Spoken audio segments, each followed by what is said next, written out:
Hey, welcome back, everybody. It is time for another episode of Catholic Cocktails. This is the weekly video production of Salt and Light Catholic Radio in Boise, Idaho. And it's where we sit down, we have a drink, we raise a glass in honor of our famous saints, well, some of them more infamous than famous, in our Catholic faith. It's based on this book here, Drinking with the Saints, The Sinner's Guide to a Holy Happy Hour by Mr. Michael P. Foley. Actually, I think he's a doctor. I don't want to go breaking ranks on him, so Dr. Foley to you. Get it right, Brian. So what are we doing this week? Or what kind of break down the show for those who maybe this is your first time watching? What do we do here on Catholic Cocktails? Okay, so we start out by Brian and I will introduce the saint and the drink. Then we send it over to Teresa Zappetta, who's done a lot of research and finds a bunch of information on the saint of that week. And then she'll send it back to us, and we'll have our bartenders describe and make the drink step by step so you can follow along. And then we'll bring it back here, and Brian and I get to try the drink. My favorite part. I mean, hey. And then we will talk about what Teresa shared and a little bit about what we've learned. All right. Well, the feast that we're highlighting this week is the Exaltation of the Cross, and the cocktail that we're going to be making in honor of this day is the St. Croix Cooler, Croix meaning cross. Right. So the ingredients you're going to need: light rum, dark rum, brandy, little dash of brown sugar, some orange juice, some lemon juice. It says orange flower water, but I don't even know what that is, and I don't know that I want that in my drink. We're not that fancy here at the... Optional with the flower water. Very optional. And maybe to give it a little effervescence, we'll throw some lemon lime soda in there to top it all off. Yeah. Awesome. Alrighty. As far as hardware and glassware goes, this one, since it is very large, you're going to want a highball glass or a tall glass, whichever you call it, some ice, a shaker, and then I think that's it pretty much. And a bartender to do all that for you, which we have here at the Harp in Meridian. So with that, we know what we're going to make, how we're going to do it. So let's send it over to Teresa and learn more about this particular feast day. On September 14th, the Church celebrates the feast of the Exaltation of the Holy Cross. There are 4 events that were foundational in forming this feast day. The first, of course, was the Crucifixion of Jesus on Good Friday. The second happened almost 300 years later in 312 AD. Constantine the Great, not yet a Christian, is going to battle against Maxentius over the throne of the Roman Empire. He prays to the God of the Christians, and a luminous cross appears in the sky with the inscription, "By this sign you will conquer." And in gratitude for his victory over Maxentius, Constantine has the cross emblazoned on all the Roman standards and the shields of his soldiers. The third event happened in 326 AD, when Saint Helena, the mother of Constantine the Great, goes to the Holy Land to identify the holy sites. She finds 3 crosses. However, which one is the true cross of Jesus Christ? Legend has it that a dying woman came, and when she touched the true cross, she was immediately, miraculously healed. Side note, this is where we get the practice of venerating the cross. Then a feast was established on May 3rd called the Finding of the True Cross. Now, in 1614, Khosroes II, the king of Persia, invades Jerusalem, sacks it and loots it, carrying away the true cross. Emperor Heraclitus rallies an army, and they successfully invade Persia, retaining the cross. And in 329, he approaches the city of Jerusalem with the cross. Legend has it that he was not able to carry it through the gates of the city. He had to first strip himself of his royal garments, and then barefoot, he carried the cross up the hill of Calvary to the Church of the Holy Sepulchre. Then the feast of the the recovery of the cross was established. Eventually, the two feasts, the finding and the recovery, came together to form the feast of the Exaltation of the Holy Cross. Now, we are honoring the cross not because it's merely a piece of wood, but because it is the instrument of our salvation. We think about the sacrifice that Jesus Christ made for us to win our salvation.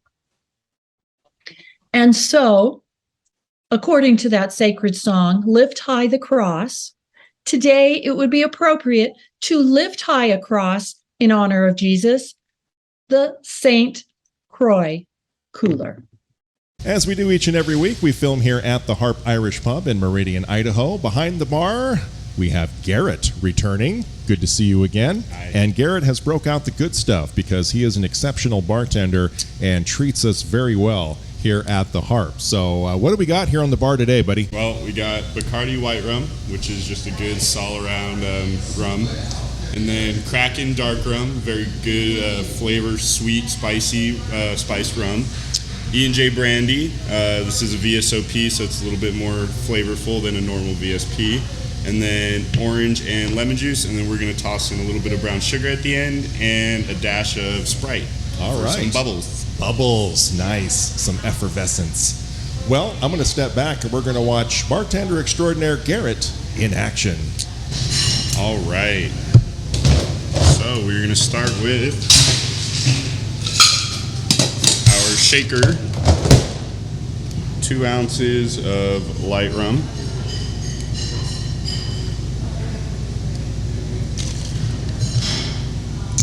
Then we are going to do a 1/2 ounce of dark rum.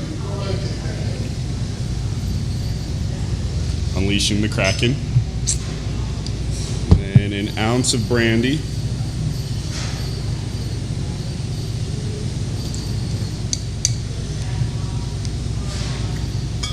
And then 1/2 ounce of lemon juice.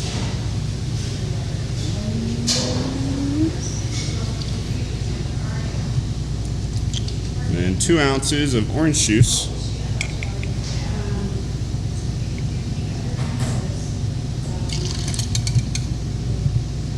And then a pinch of our brown sugar. It's a little more than a pinch, I guess. And then we're going to shake that up.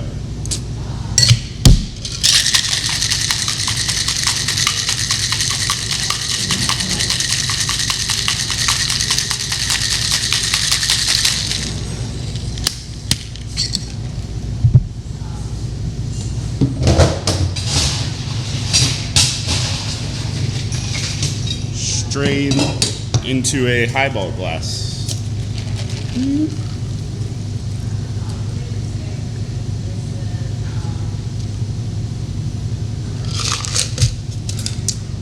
And there you have the St. Croix.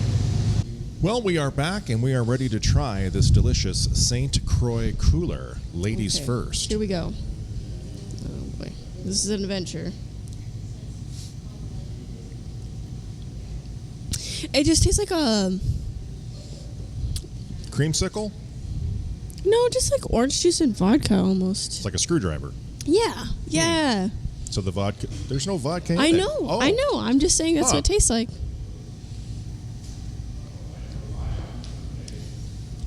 Yeah. Yeah. So the light rum is very overpowering. Not Yeah. really picking up much of the lemon juice. It's mostly just the orange juice and the light rum. Yeah. I would say if you put like more of the spiced rum in it, and then it would taste more like fallish because you'd have like that cinnamon, spice, and orange. So it might be I don't something know. you try. It could be when a you- summery. It could be a fall. Yeah. You know. Make it at home. Use all dark rum and see what you think. Yeah. And I think there's lots of experimentation with this one because it is very much kitchen sink-ish, if that makes sense. Reading through this, I was like, what? But it is a cooler, so Yeah. you're drinking it over ice, something you could enjoy on one of those hot summer days, which Yeah. we've had plenty of this summer here in Idaho. So close. Yeah. So close to being done. So, thoughts about the Exaltation? So what I was doing my homework on this a little bit, and it said that the feast actually originated. So it's September 14th, and it was about when Saint Helen originally found the cross, and she found the tomb of Christ. Oh, wow. And so they celebrated that, and they called it a different name. It was like the finding of the cross or something like that, and then they changed the name to the Exaltation of the Cross. And I don't know if that was like a post-Vatican II decision because there was a lot of like verbiage change that happened there. But I know that we do need to, because during Lent we have the Exaltation of the Cross thing that we do, right? The exoneration of the cross or whatever it is. Veneration. Thank you. Words are hard. Words are hard. But so that's what I associate this feast with is that kind of honor to the cross. And I have a strong devotion to Christ on the cross, like a crucifix and whatever. That's kind of like my thing, but. And when we're dealing with Protestants, sometimes they say, why do you have crucifixes and not the empty cross? Why is he still on there? Right. Well, and I think it's just remembering that sacrifice and him taking on the human form to share in our nature. And we need to remember that we will sometimes share in his sacrifice with our flesh. And not just, yes, we need to celebrate the resurrection and that he's defeated death and he's defeated sin and all of that.